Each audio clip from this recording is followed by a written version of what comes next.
Hey guys, and welcome back to another episode of the TOLO Podcast. We are in a parking lot trying to leave, which means if you are new around here, you don't know, but we film clearly from our car, which means we are driving, we are going somewhere, we are sitting side by side, headed in the same direction, having intentional conversations, allowing the Lord and Holy Spirit to guide us in everything that we say and we bring forth here that we are recording.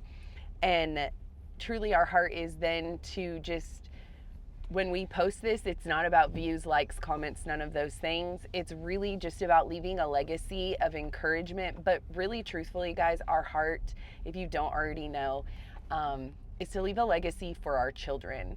I love it because when I think back into my childhood, I go back to a time and a space when we were in church, and I remember that the sound guy was always recording on a cassette, and then it went to CD, but it was always recording what the person who was bringing forth a word. It wasn't always our pastor. Sometimes it was a guest, somebody.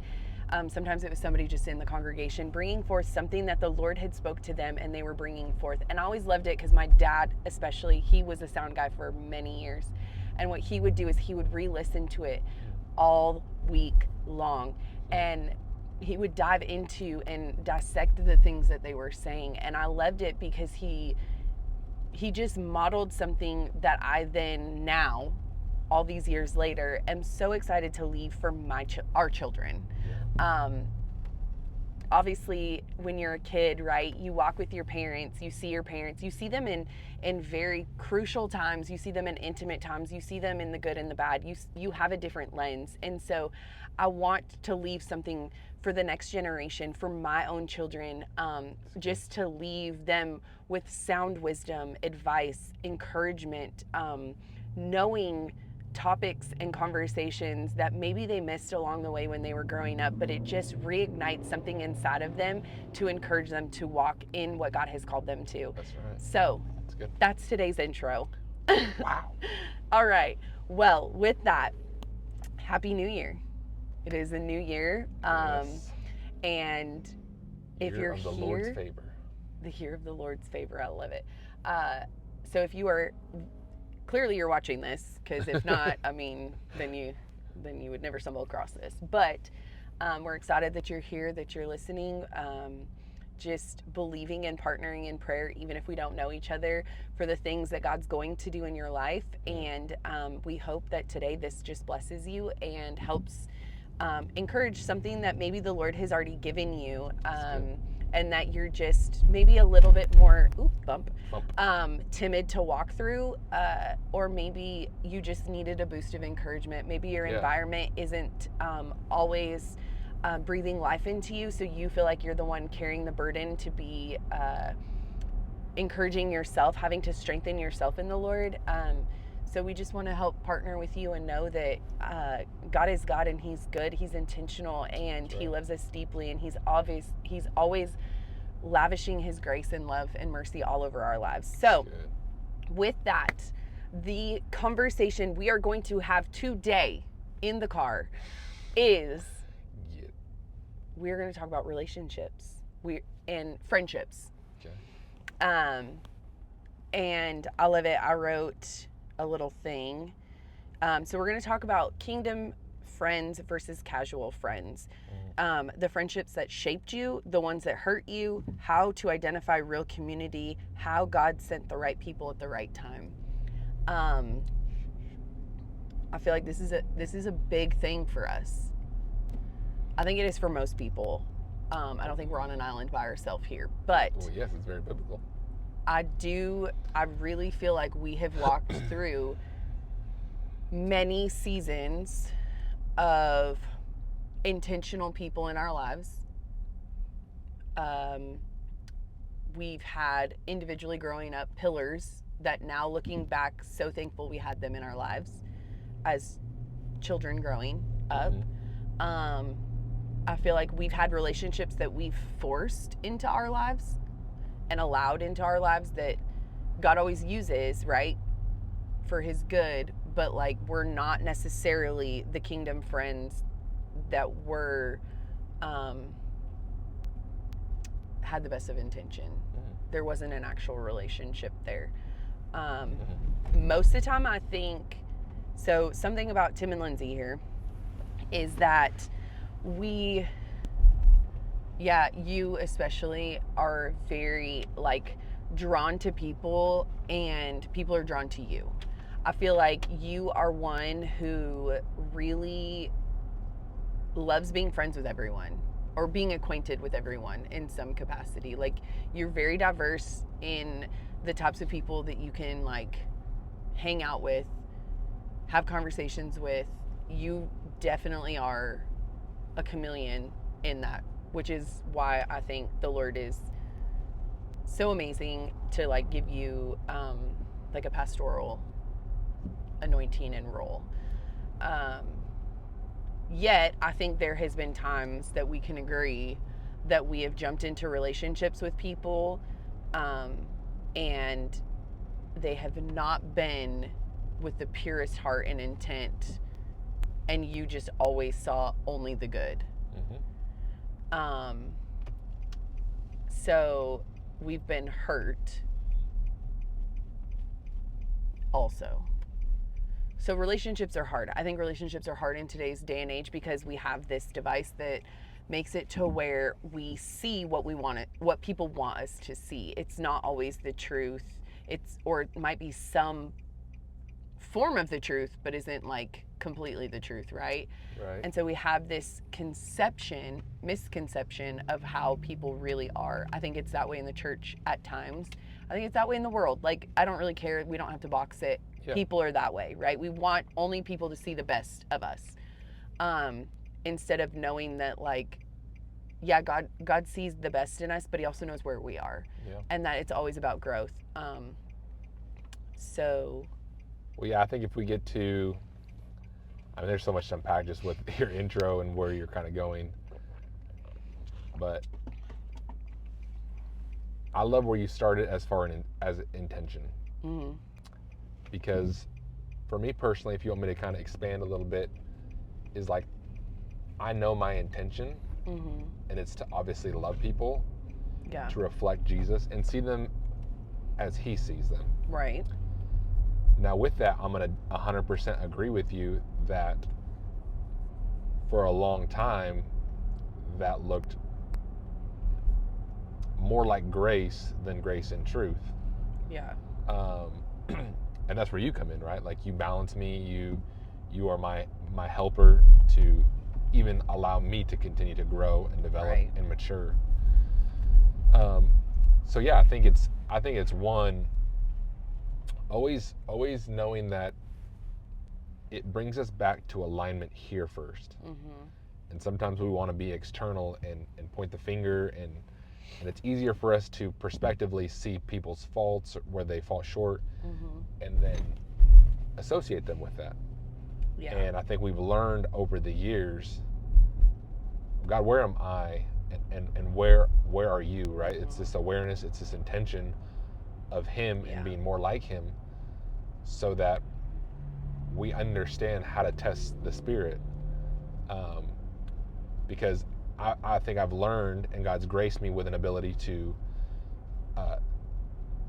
see people, but not let them ruin my internal peace and, mm-hmm. what I have going. Yeah. Yet, like, it's actually giving them the idea, like, oh, I approve. Yeah. And so now we're having to learn how to draw that line of, no, I see you, but here are some things that I do see, as in their fruit or what they're producing, mm-hmm. on their life, that I may not agree with. Right. And so if you would, or like maybe just expand a little bit on, like, what has God taught you lately about intentionality? What is intentionality to you? I love it. You're asking me a question. Yes. Oh no. You know me. Always got the questions. What is God teaching me about intentionality? Yes. What is it to you? What is it to me? Intentionality is not circumstantial.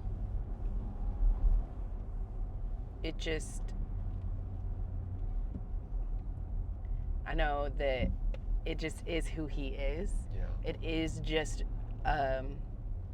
intentionality to me is love. Okay. Intentionality to me is not a feeling, not just a feeling. It is an action. It is how you are. Because to me, intentionality can't just be here, here, here, and here. Right. It has to just be always. It's constant. It's contagious. It's growing. It's growth.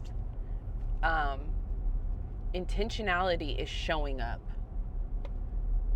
So yeah, intentionality to me is the consistent love of showing up and walking, no matter the cost, no matter the time, no matter the circumstance. Intentionality to me is worth everything. Because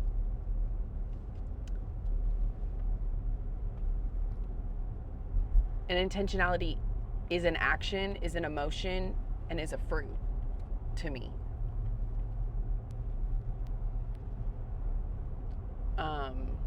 Love that. Because I feel like in my life, not perfect, typically a downfall of Lindsay's is being too blunt or too harsh or too like direct. A downfall of Lindsay is probably like my face saying what my everything inside of me is saying. Yeah. But I have an intense face.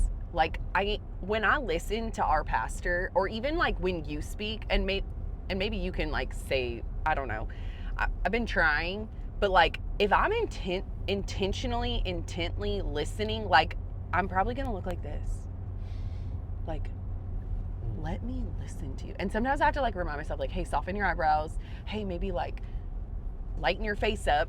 But it's not because like what you're saying is offending me or like I'm being ugly. It's like I am like processing this so deeply that like it's my focused face. Yeah. And I'm constantly like focused. It's just like recently our pastor just told me like, Lindsay, you need to have more fun. And it's like I am, but like it's not just something that my face is gonna be like, oh, I'm having so much fun. Like if I walked around looking like this, you'd probably be like, you are a scary clown. Like walk away. You know? And so like, yet you have to get to know somebody to know that, right? Like, yeah, because I feel like there are people in our life that they know that my face looks like that. I mean, I'll just use Pastor for example. Like, you know, do you know how many times I've heard him be like, you're just processing? And it's like, no, I really am. Like, and I'm not just processing it here. I'm like processing it whole bodily. Like, I'm really, truly like digesting this. Yeah. So to answer your question, to go back to your question. It's great.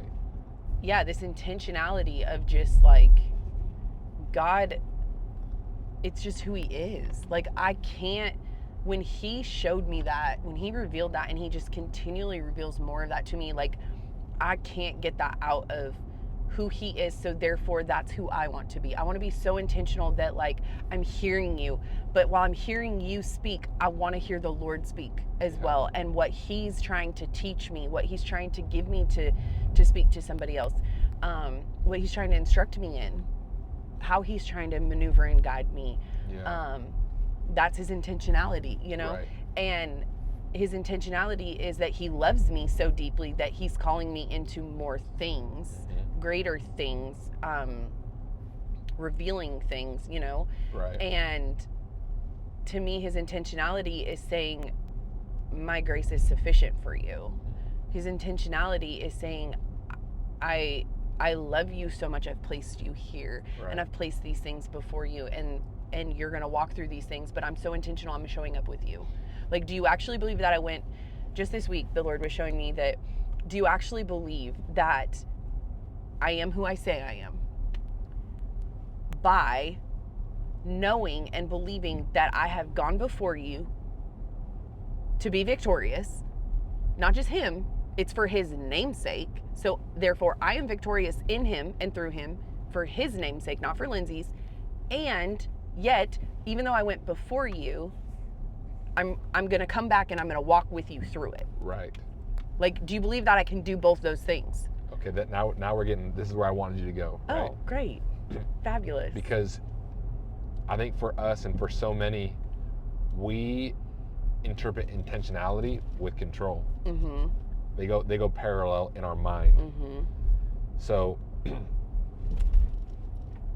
let's just think for a second about a God who yet in an instant can make everything perfect. Mm-hmm. He could control every outcome, and he does, yet it's with you. So now we get to reflect, and it's not about controlling every step. Because again, yeah, we see constantly with people, I don't know if this is God, I don't know if it's not, like, they want to be so sure of his voice. Yeah. And I get it, like, I'm there with you, like, yet we're learning that, like, you can't even miss his intentionality even if you tried. Mm-hmm. Like, he is so good in all of his ways. Right. That even when you quote unquote you find him. miss it, no, you really don't.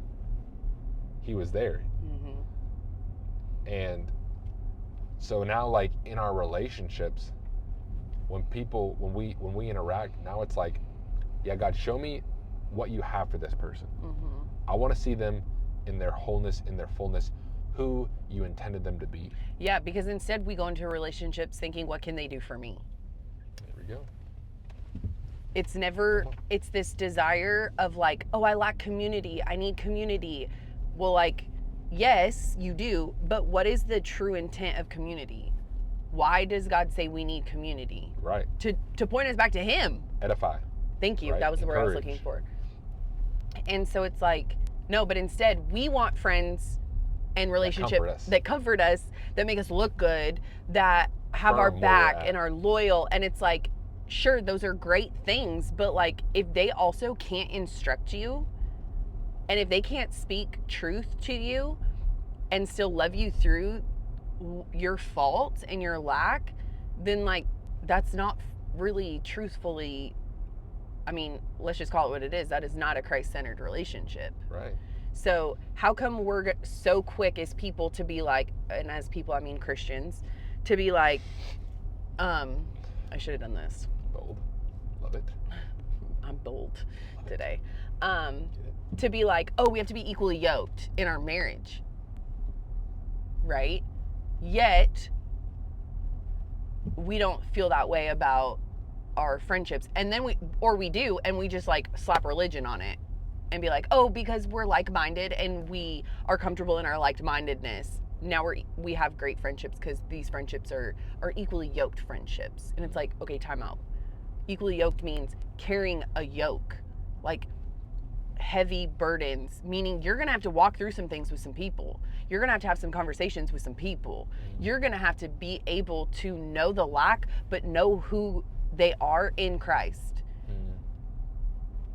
That's not easy. Right. Because we want to see people's lack and then justify that we're better than them.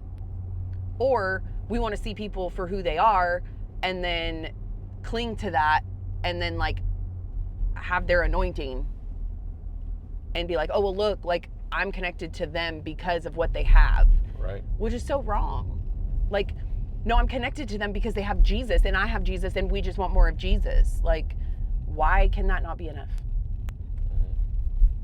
Well, that's because we always want more of the wrong thing. We make something else our God. We make these people, these relationships. So I think going back, I think for us, I should pull this up again. I want to talk about the friendships that shaped us. The friendships that shaped us. We don't have to call them by name, or we can. But I think we've had ones, and I love it because God is intentional, right? So we've had some that have helped shape us, yet we're only meant for a season, and God then like really cut it off. Do you know where I'm going? Kind of. Yeah, I think so. So like God will use anything and everything for his good. Yes. And I believe that we have had relationships where they were not necessarily for us, literally like, yay, for us, you know. Mm-hmm. I think it was a little bit of like manipulation of like what they wanted, how they wanted to look. Yeah. And God really, even in that, taught us so much. And the best part is that God used it because he knew that in those people they could point us back to Jesus. So even if it was for selfish gain, there was still like Jesus in it. Right. And so God used that to grow us. Right. And because I mean, the best relationships are the ones that point you back to Jesus. Yeah. Anybody that doesn't point you back to Jesus and continually encourage you in your relationship with him, to seek him, to find him, to hear him, to sit with him, like walk with him, like those things, even if they aren't the purest of heart or like their motives aren't great, you're gonna find Jesus and he'll use it. We've walked through that. Right. And we've also watched God just completely like cut it off as well. Mm-hmm. Because he was like, that was for a season, that was for a short period of time, and I'm growing you, but really I'm not calling you to stay in that, because if you do, nothing will be fruitful. Yeah. Nothing will live. Well, I've heard pastors say it a lot, right? Of like, I'm not going to say it's impossible, but the lifelong friends that like were there from the very beginning are far and few between. Mm-hmm. And when you find them, like, yeah, you better not let them go. Mm-hmm. But one thing I love that we've kind of embodied even in our growth is understanding like, yeah, like there'll be a season where it looks very close in proximity. Yes. And then it's going to look different in a different mm-hmm. season. That doesn't mean that I don't love you anymore. But at some point, I got to make sure Jesus is the center. Right. It can't be built on me. And that you're chasing him. Mm-hmm. And therefore, when it's time for you to go, you're able to. And there's nothing binding you to me and what, mm-hmm. like, you think I need from you. Right. I want pure freedom for you in what he has for you. Mm-hmm. Well, it's always a reflection of Jesus. Yeah. If we're reflecting Jesus, and then in our relationships they're reflecting Jesus, then they're always pointing us back to Jesus. We're always pointing them back to Jesus. We're always continually knowing that we are not the source. Right. Yeah. And I think we found that relationship specifically of like, for us, yeah, they were close in proximity, but they built relationship over proximity, like closeness. It wasn't always like, well, and I'm not going to say it wasn't intentional, because it was intentional, but I love it because they always used a meal. Mm-hmm. Come have dinner, come have lunch, let's go like have a meal. And they made time and space for us. They invited us into the things they were doing. They saw what God had, they knew what they were praying for us, and they believed that God showed them things. So what they did is just slowly planted seeds, right. Watered seeds, continually like stayed in that, and they never diverted from that. Right. And so then what happened is God said, okay, now I'm picking you up because you met your time. They did. Your time has ended here. And they moved. Right. And when they moved, proximity changed physically, but it actually grew intentionally. Right. And in that intentionality, it's not perfect. Like, yeah, there's times where we're like, oh my goodness, even when we get together with them, it's like, we need to do this more often. Mm-hmm. But 5 hours of distance is distance. Sure. Lives, work, things. Mm-hmm. But yet, we are constantly praying for them and the things God has for them, and we're believing for things for their life. They do the same for us. Mm-hmm. When we want to express something to them or bring something to the table, they're there. It is a priority to them. Right. But you better believe that if they hear us speaking and something is out of alignment, they're like, hey, here's your instruction. Like, Right. I mean, I joke, and there's no such thing as a joke, but it is kind of a joke in the sense of like, they spank us, right? Like, they don't literally, but they like, okay, here's your correction. And I guess I think of it more of as a shepherd, like with their staff or rod, like, hey, get back, come on, here, get back in alignment. You know, they get that ability to do that because of how close they are to us. And again, we're not talking about physical. Right. And they get that ability because we see the fruit on their life, not necessarily that it's for us, but it's because, well, I mean, it is, right? To continually edify and grow and whatnot, but because we're not longing for the physical things from them. Right. And they have a lot to offer, but that's not why we're in it. They aren't here for a physical thing from us. Right. And when I talk physical, I mean like literally money, houses, cars, like none of the physical things. They desire to see us grow in the things that God has. We desire to see how God's going to move in their lives, what he's going to take them through, and what they're going to come out on the other side doing. Yeah. Like, we have this eager expectation of what God's going to do. It's not about what Tim and Lindsay are going to do or what they're going to do. Right. It's literally about what is God going to do. So excited. And I think we miss that because we want to see people and be like, oh, this is what we can gain from them. Oh, this is what we can, like, it's always taking. It's about taking. Or you'll meet people that are like, this is what I want to pour into your life because they want to control you.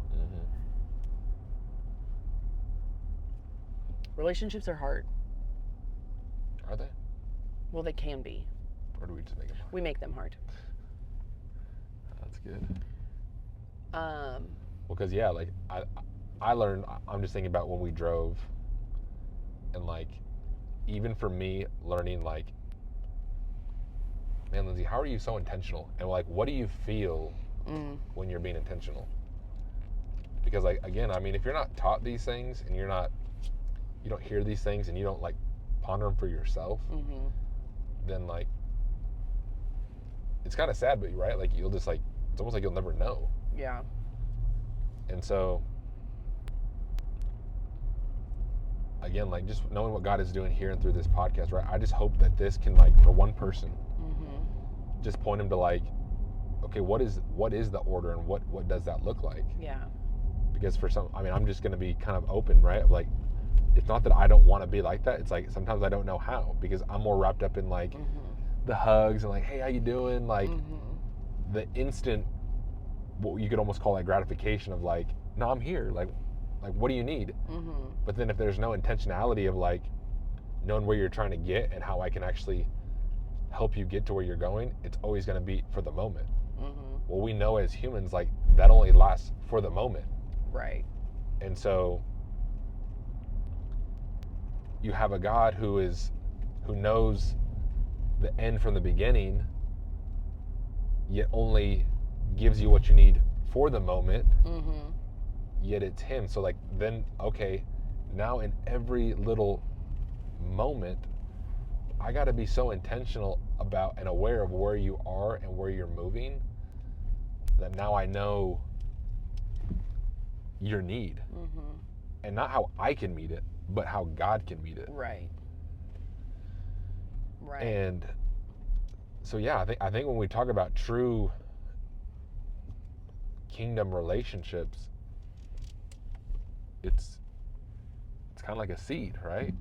It's like, no, I know everything's already in you, but I'm gonna have to plant you and water you and let you die to yourself. Like, let God work those things out and make sure that it costs you something for it to awaken you to what he's really trying to reveal that's already in you. And so, like, yeah, I just don't think people see relationships in that light.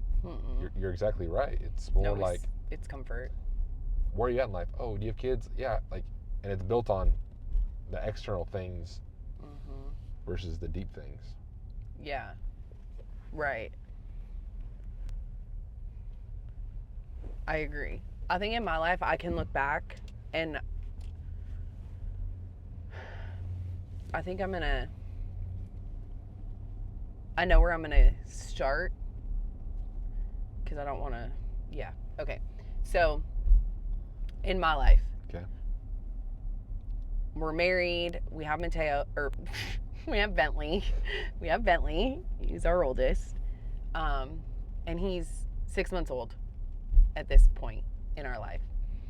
And the relationship that I was in at that time, I was longing for someone ahead of me. Someone who's been there, who's done that, who could tell me the things, who can walk through things with me. Right. Okay? So in that, she has kids, she's got a marriage, everything outwardly looks fine, dandy, beautiful, perfect, if we even want to go as far as to say that. You know? Yeah. In your eyes. Yes, right? Like, yes. Yeah, like and it's like... something you could like, oh, I want to like... Yes. imitate that. And it's like, okay, I'm going to cling to that. Well, then what happens is, sure, I grew, I learned what to do, what not to do. I gained what I desired. But ultimately, it was, and God is just so intentional. Like, he's so good. So it's like, yeah, I can like flip this into like how God made it for good. I can do that. I'm not going to, okay? Just a heads up. But there was a lot of good that God did do. But there was a lot of pain that came with it. And things that, like, having to heal from, I'm, like, walking through still, trying to find that healing. Not even trying to find it. I am. It's in the forefront of my mind when I ask the Lord to show me it. And so, I love that. With that is this, like, I'm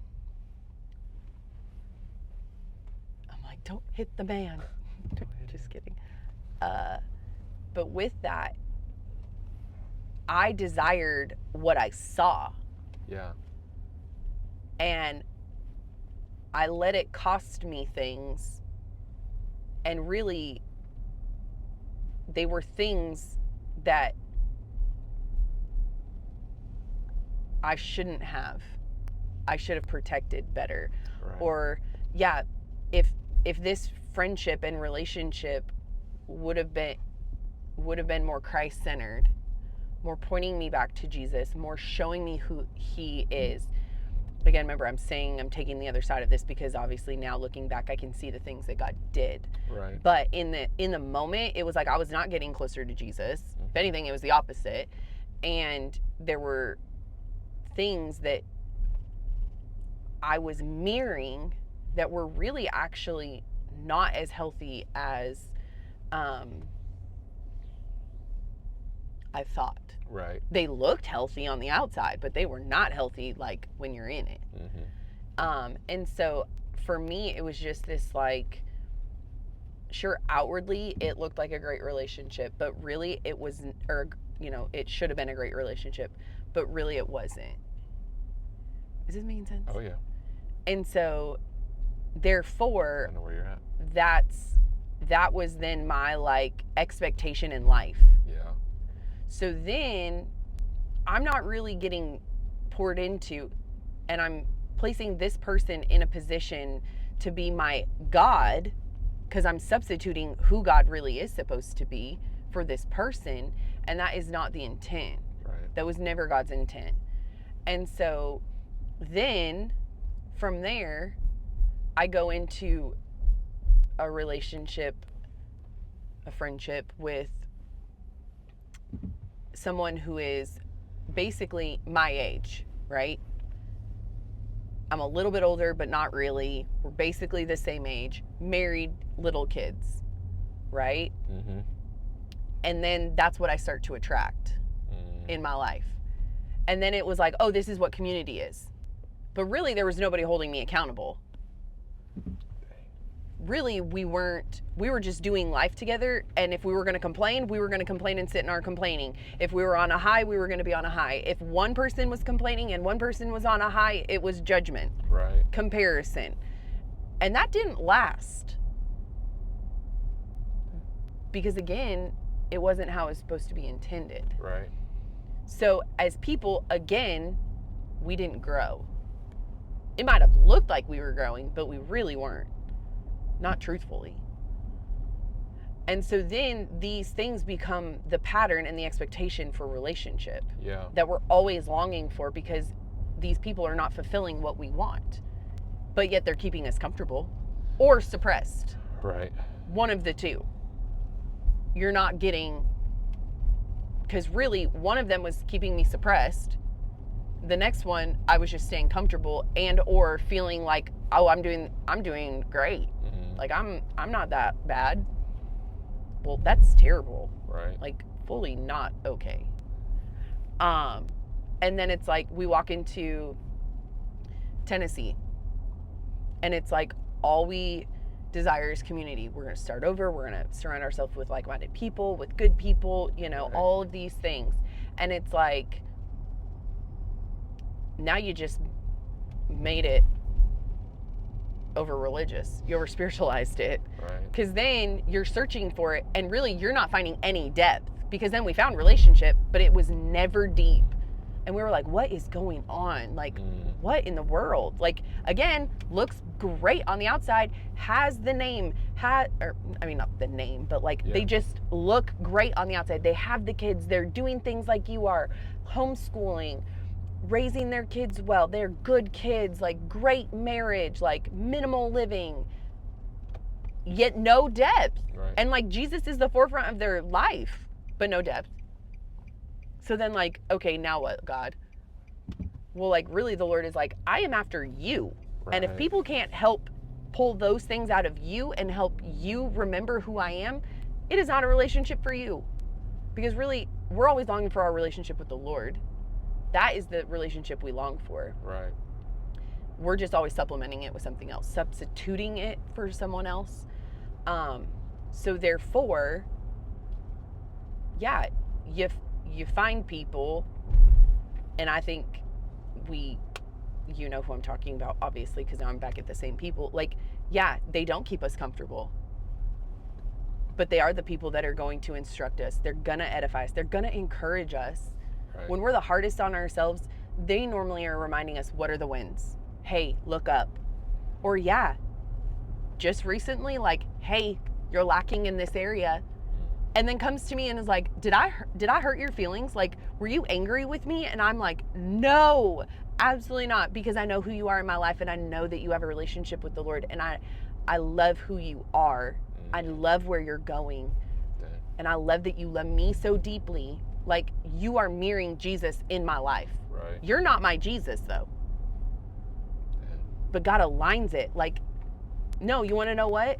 The Lord has already been instructing me of these things, and all you did was bring more light to it to be like, Lindsay, can't ignore it. Hold me accountable. Yeah.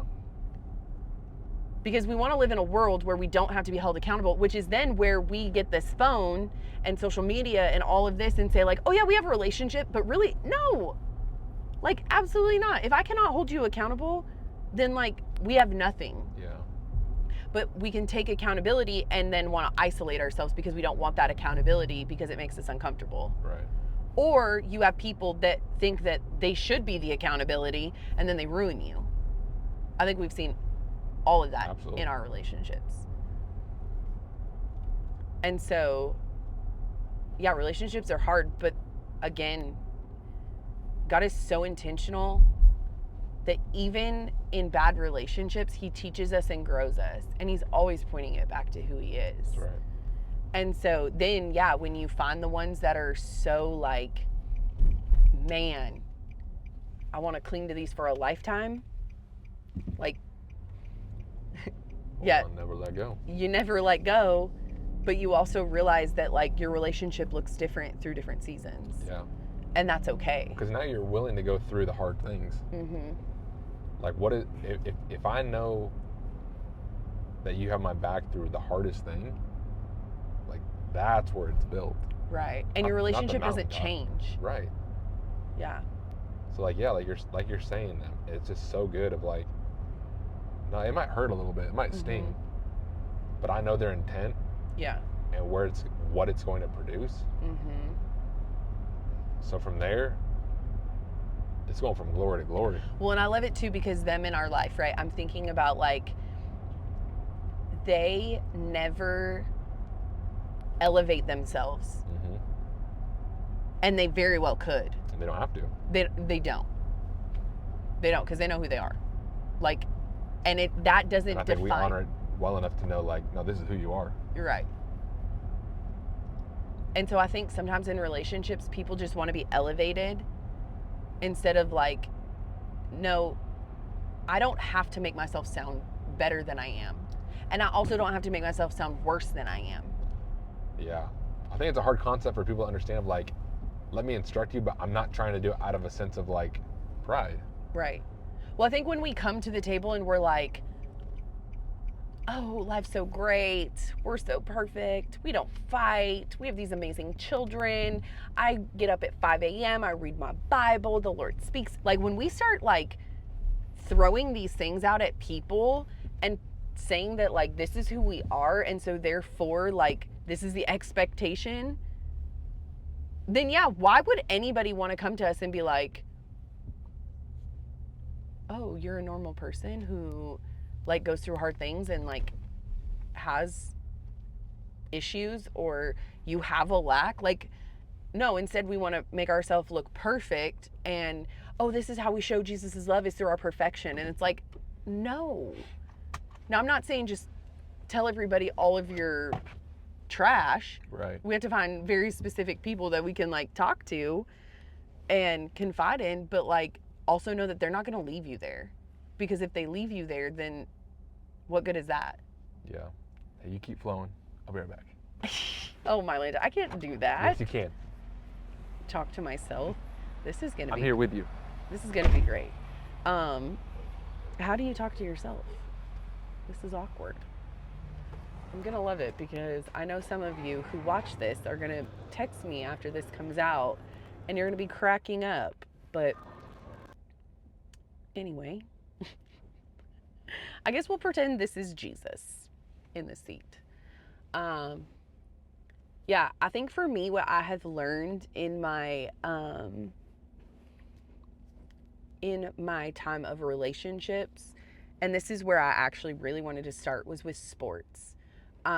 Grew up playing softball my whole life, played basketball, like, and realizing that in sports, you all tend to look like each other but have different lacks, right? We all have the same goal. We all have the same mission. We know where we're going. And so therefore, we start to mirror each other. We start to look a lot alike. And then, though, in that, we're all very different. We have different strengths. We have different weaknesses, yet we complement each other. Because a successful team, if they all, were the same, then they couldn't participate and get the goal done appropriately. Because in that, we would all have the same strengths and the same weaknesses. Well, then when you're playing sports, if you have a weakness, your opponent can go after that weakness. Yet if we all, and so for me, it's softball, right? It's easy to talk about 9 players on the field. It's like baseball for all you baseball people. You know, if I, and I was a pitcher, so, like, we'll go with that. If I had the same strengths as my catcher and as my first, like, if we all had the same strengths, we would not be able to perform as a team. Right. There's no unity in that. So there's unity in our diversity, but yet you better believe that, like, and I'm really thinking of, like, high school triple threat, Chris Davis, you know, I'm, like, really, like, prime time. Like, we we knew the goal, we knew the mission, we knew what we were here to do. We put in the work in our own time, in our alone time. We held each other accountable, yet none of us had the same. You may have some similarities, but not completely 100%, right? So like we all had different, our lacks were different, our strengths were different, but we knew what each other's strengths and weaknesses were so that we could accommodate, in the sense of not accommodate to make them comfortable, but accommodate to pick up the lack, the slack, whatever, but also pull on their strengths. Right. And so iron sharpens iron. Literally. And I played on a team, and I love it because, okay, Lord, I see you. I played on a team, I remember in 7th grade, most of them were 8th graders. Well, we were 7th and 8th graders. And if you really went back to that time, like you were talking some of the top athletes in our area. Yeah. We were the top athletes in our area. And you put them all together. Well, our season was good. We all knew the goal. We knew the mission. But I really believe that like the goal and the mission was to win nationals. And we got I think we got 14th. Like we still placed amazing. Right. But I think the problem is that we were capped because there was so much pride of like, we're just all the best. We have nowhere else to go. Nobody can outplay us. Like, so there was almost this like cocky competitiveness that blocked everything for us to be humble, to learn and grow better in who we all were. So like we all were really good at putting in the work in by ourselves. But when you brought us together, like there's kind of this unsaid, like unspoken competitiveness that was ugly. Right. Which I believe then we only lasted 1 year. So that proves it. And then 2, something that I noticed now, just now, thank you, Lord, is that then when we all played against, because not all of us went to the same high school. Right. I think only like 4 of them went to the same high school, like 2 and 2. Right. Other than that, we all played against each other. And you want to know what's so interesting? It was always the most heated, ugly, like I could go play a completely different team that none of them played on, and it was totally like a different competitive Lindsay than when I played against one of them. Yeah. And even like the week leading up to it, it would be like my mindset would change. Consume you. And it was like not this healthy. It was not good. It was not. And that's what tells you like this is actually not something that's healthy and good. Yeah. This wouldn't have produced anything because you're competing for the wrong thing. Right. You're not linking arms saying like, hey, I know your lack, I know your weakness, but I love you anyway, and I know how to walk with you because, hey, guess what? Your lack is actually my strength. Yeah. And here's what I'm going to do. I'm not going to beat you with it. We're going to walk together, so you're going to just get better at your weakness. And guess what? My weakness is your strength, so you're going to walk with me. And really, we're just going to keep continually growing individually, yet together. Yeah. Like, if you can't call me out in a loving way, but walk with me, don't just call me out. Because you call me out and you have no credibility with me, I mean, that does nothing. It's just like loving somebody and never calling them out. That's fake. Right. There's no truth there. And then what happens? When I fail you, you leave me because there's only love. Well, there's no intentionality. I'm sorry, but you can't have intentionality and have only love. And you can't have intentionality and only have let me beat you. Right. Which, okay, I probably shouldn't have said that, but like, let me beat you with the Bible. Let me beat you with what I think you should do. Right. That doesn't work. Right. You've got to have both. That's intentionality. That's accountability. That is relationship. Yeah. But instead, we're trying to make our own relationship when Jesus models it with the Father perfectly for us. Yeah. If I'm aligned here, therefore, anyone else that I'm aligned with, it's going to mirror this. Right. It's going to edify. It's going to encourage. It's going to grow. It's going to have grace. It's going to have truth. Right. It's going to have fruit. Right.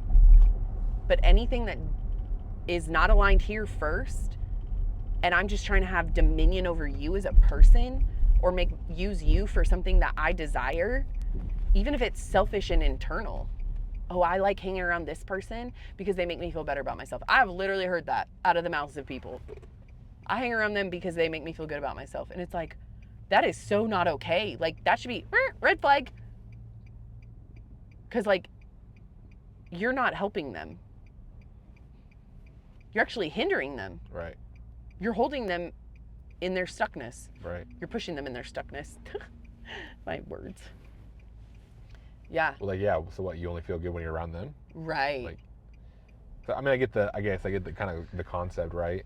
And you obviously have to know somebody's heart of what they're trying to say. Right. But like, no, I think there are some people who are so dependent on how somebody makes them feel that it is, in a sense, like that.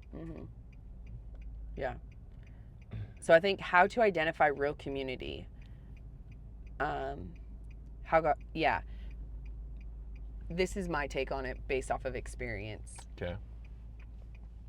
I think how you find real community is you are constantly aligning yourself with the Lord. And just like in marriage, you look to your left, you look to your right, and you're like, wow, here it is. I think it's you operating in your best self in Christ, not your best self that you think you are. Right. It's your best self in Christ. And allowing people to speak to the lack and hold you accountable, but you've got to show up intentionally. Without intentionality, you can't have relationship. And you can't fake intentionality. It doesn't work. And being okay. Might work for a little bit, but it'll definitely eventually come out. It'll reveal itself. But I think then you are okay with the ones that leave. You're okay with the ones that aren't meant to be that. Yeah. Because I think sometimes we get hung up on like how many friends we can have. It's like Facebook and Instagram. How many friends do I have? How many followers? It's like, no. Jesus had 12. And even within those 12, Jesus had 3. And really, when it's all said and done, Jesus had 1. Right.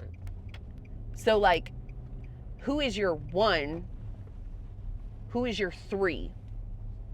Then from there, look around and you're going to have 12. But the bottom line is, like, you've got to be willing to humble yourself to the Lord and then allow the Lord bring you people. Because I know when we found our people, and I'm specifically talking about one couple, obviously.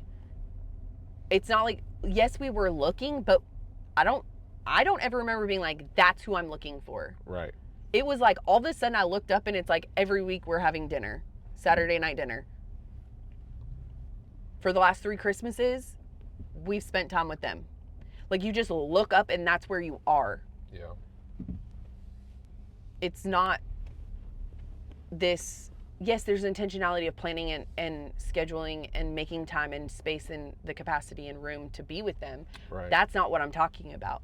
I'm talking about we went to the same church. We ate, well, that's fast forwarding. Went to the same church. We served together. We, had, oh Lord, that scared me for a second. Conversations with other people with them in the room. Like, there was just so many other things that built it. Right. Other than, oh, I just knew it was them. Like, I heard this. No, I didn't even know their story for quite some time. Like, I've been learning that. I learned more of them. They learned more of us. Yeah. It wasn't like we sat down, we just decided like, oh, I heard this amazing thing about you and that's why we're friends. It was like, no, we literally looked up and here they are. But really it started with the Lord, because it was like, Lord, we need people in our lives. We know what we're looking for to hold us accountable, to speak into our lives, to show us more of who you are, to point us back to you. Like, we knew what we were looking for. Right. We were telling the Lord, we were asking the Lord of these things. And they saw something, being more mature than we are, right? Spiritually mature, whatever. A little bit older than us, a little bit wiser than us.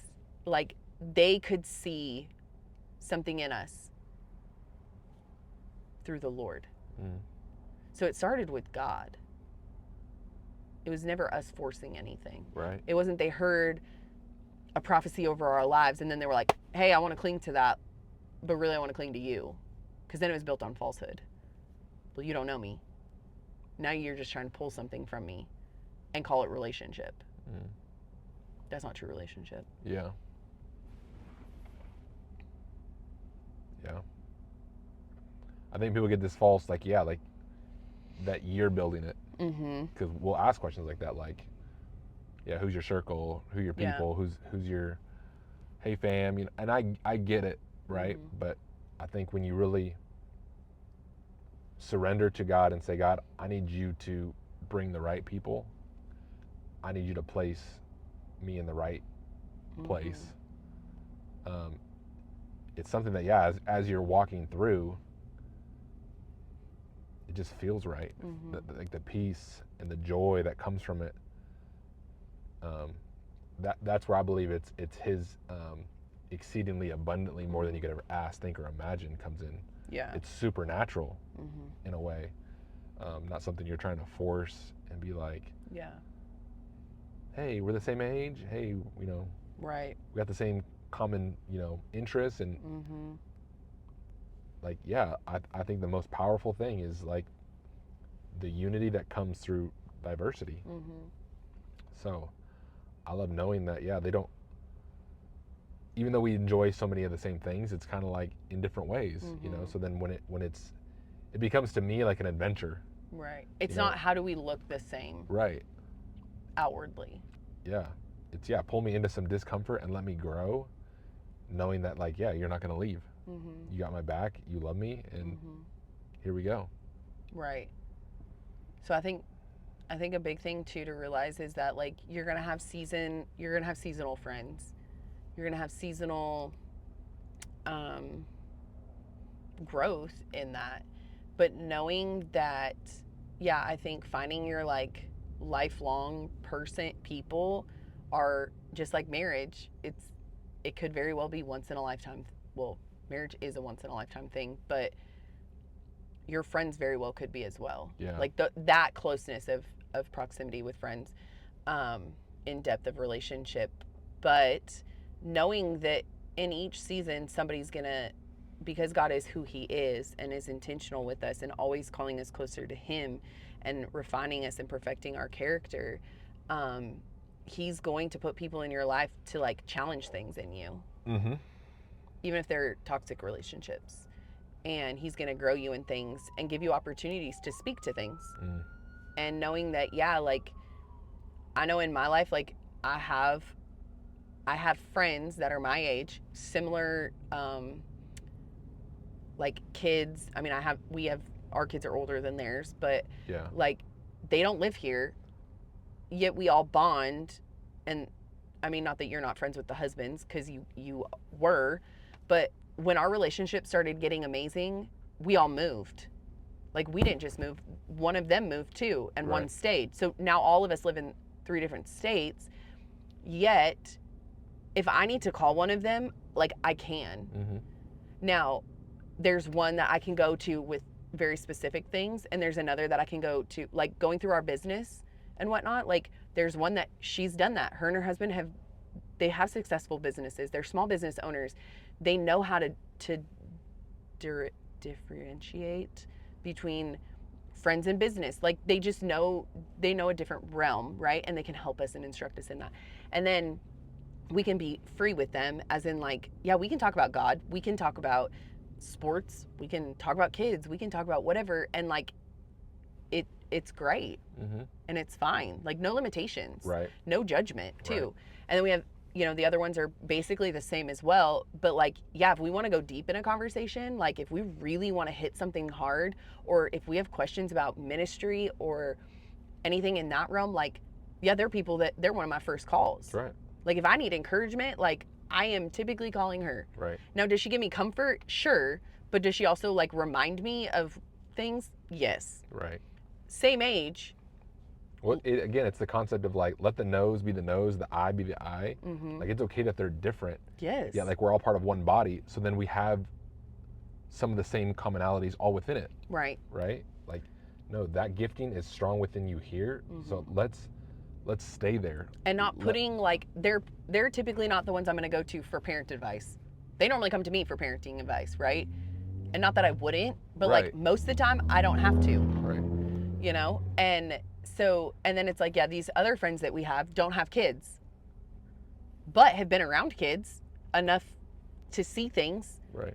And I do always think it's funny because they're like, we have no credit here of talking about children, but this is what we see. And it's like, no, that perspective is great as well. Absolutely. Like we need that in our life. Absolutely. But they are people that we bring, there probably are like, we bring everything to the table with them. And I think that's rare. But they're also people that we've placed in like a spiritual authority in our life as well. But yeah, knowing where relationships fit. And like sometimes you're just going to have that casual friendship of like, hi, how you doing? Like check in randomly when you meet and I think for me, it's normally at church, right? Like, yeah, we're common casual friends. Like, great. We're in a common place at a common time. We can be friendly. We're just here. There's nothing more. There's nothing less. There's nothing attached to it, right? Knowing and being okay with like friendship should not look the same across the board. All of your friendships should be different. There are different levels. There are different depths. There are just like so many, and not making it about a number. Because now all you're doing is self-elevating. And that's not what friendships were about. They're about edifying. They're about encouraging and instructing. Yeah, it's going to take time and effort to test the spirit. So like I want to test and know like who you are so that you have this in my life. Yeah. And again, it goes back to the hard thing. Like, what are you willing to walk through? Because like the bottom line is like, I can't change you. Right. So like, I'm here to walk with you, but God's the only one who can change you. Right. And so I got to love you for who you are and where you're at and know like, I'm here. Right. And knowing that sometimes too, like having to set boundaries in relationships. Yeah. Is so important. We don't want to talk about it, especially as Christians, because it's like, oh, we just have to love people and like we just have to be okay with it. And it's like, that's fine, but know what you're attaching yourself to, because you may be hindering yourself by attaching yourself to something that you were never asked to be a part of. Yeah, you can still be loving and kind from a distance, and that is actually healthy. Yeah. And knowing that is okay. Right. But I think that's all we have time for today. That's so good. It was obviously a great time. Thank you guys for being here, for enduring. I feel like what's something that most people don't want to talk about. And I think it's a hard subject. Yeah. We all have feelings, right? We don't want to hurt people's feelings. We don't. We sometimes don't even know how to just communicate what's in us. Yeah. Our heart. That's one thing we always say is like, if you'll give me the time to explain my heart, it's never personal. Right. No. But hear my heart, know where I'm at, and God warns us to be jealous for our time, and especially our time with Him. And for us, we have kids, right? And I was just telling some guys the other night, like I get one shot at this. I don't want to compromise in certain areas, knowing that like that one time I do can hinder some things. So I want to take that very serious and be jealous for my time with the Lord, where he's taking it and what He wants to do in and through me. Yeah. Because that's where I'll be most effective. Right. Not trying to go and win everybody's approval. Yeah. And being enslaved to that. Right.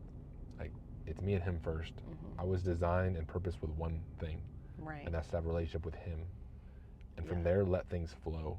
Let Him control the right people, the right time, in the right seasons. Because I believe when we're planted by Him, we flourish in every season. And sure, they look different, but whether it's a hard growing season or a fruitful producing season, I know where I'm planted, and I know that He has control. Yeah. And so I love it. I hope this encouraged the listeners and really allows them to reflect and take it to God of who are the people in my life. And am I being jealous for my time, or am I just kind of like walking through life aimlessly? Am I clinging to people? I think this is what I want to leave with. Okay. Am I clinging to people who keep me comfortable? Yeah. Am I searching for friends who justify my actions and what I want to do? Am I, dang, I had one while you were talking that was so good. Come on, Lord, bring it back.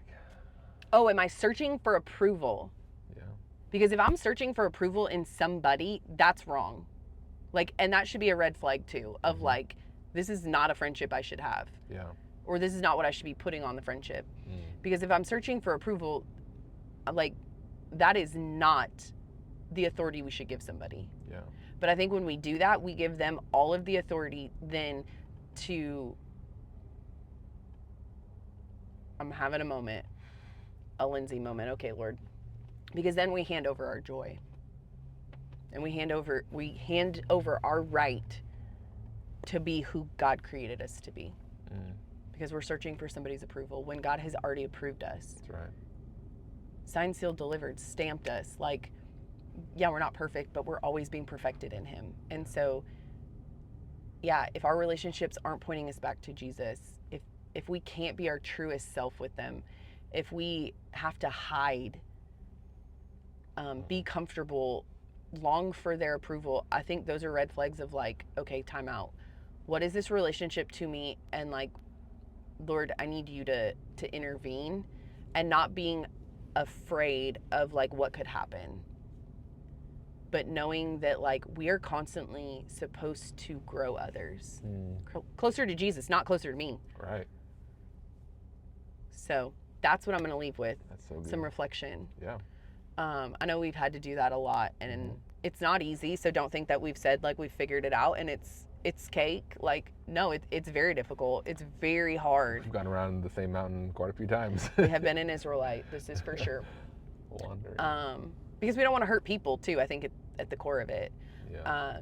But if we have to justify our relationship to somebody, it's probably not a healthy one either. Yeah. Of why we stay in it. We could go on and on. I know. I'm sorry. But Happy New Year. Happy New Year. Know that God has people placed in your life for a season such as this. He is continually trying to grow you in the things that he has inside of you. So if those people are killing the things inside of you, Right. I encourage you to go to your prayer closet, war in prayer, ask the Lord to show you how to cut that off, but also, and obviously that is so me, you're like how to gently let them down. Whatever it needs to be, allow the Lord to speak to you in that and show you, but also be reminded that God has people for you. And sometimes those people are different in different seasons, or don't wrap it up in one person. You can look around and see that you have multiple people that meet different needs in your life to help bring out the lack, bring out the joy, bring out the confidence, bring out the things that God has inside of you. And just know that those people are intentional by God to edify you and encourage you.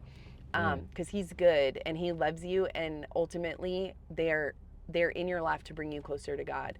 So just be reminded by that. He's intentional and he sees you in everything that you're doing now and that you're going to continue to do. Right. So with that, thank you guys for being here yet another week. I believe this is episode 10, which is crazy to think about. Now we are in double digits. But anyway, thank you so much. And we are praying for you that your eyes are open to see the things in the people around you, but ultimately to see the things in you that the Lord is trying to show you. But that you can see the things in the people that you're around, the friend that you are being called to be in each and every relationship that you're in. That's right. So be encouraged and have a great 2026. This is going to be the year. Yes. The year of what? I don't know yet, but it's going to be good. Awesome. That's awesome. All right, guys, have a great day. Bye.